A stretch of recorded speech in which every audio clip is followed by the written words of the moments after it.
આપણે લસણને સ્ટોર કઈ રીતે કરવું તે બતાવીશું। તો આપણે સિઝન આવતી હોય તે આપણે લસણ લેતા હોય છે, તો આપણે લસણ છે તે વરસ આખું આપણે સ્ટોર કરીશું। તો આપણી પાસે વાડીમાંથી આવેલું લસણ છે, તો આ રીતે આપણું લસણ છે તેને આ રીતે પૂરો રાખીને પણ બાંધીને પણ વરસ આખું રાખી શકાય છે। તો આપણે આખો પૂરો રાખવો ન હોય તો આ રીતે આપણે કટિંગ કરીને પણ રાખી શકાય। તો આપણે લસણને કટિંગ કરી લેશું। લસણને આપણે આ રીતે કટિંગ કરી લેશું।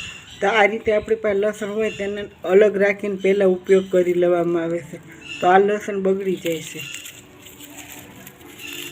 તો આપણું આ રીતેનું લસણ હોય તે વરસ આખું રહેશે। તો આને આપણે અલગ રાખી દઈશું ને આ લસણને આપણે સ્ટોર કરીશું। તો આપણે બધું લસણને કટિંગ કરી લેશું। તો આપણે લસણને કટિંગ કરી લીધું છે। તો આપણે પાસે આ લસણ છે તે પેક છે, તેને આપણે વરસ આખું સ્ટોર કરી શકાય છે।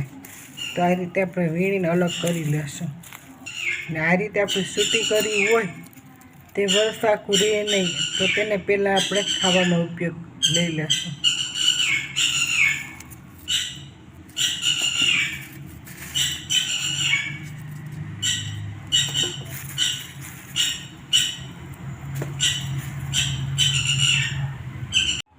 તો આપણે 3 ભાગમાં આપણે લસણને અલગ અલગ કરી લીધું છે। તો આ પેક કરીવાળું છે તે છે, તો આ થોડીક ખુલ્લી કરી છે ને આ બધી કરી ખુલ્લી છે।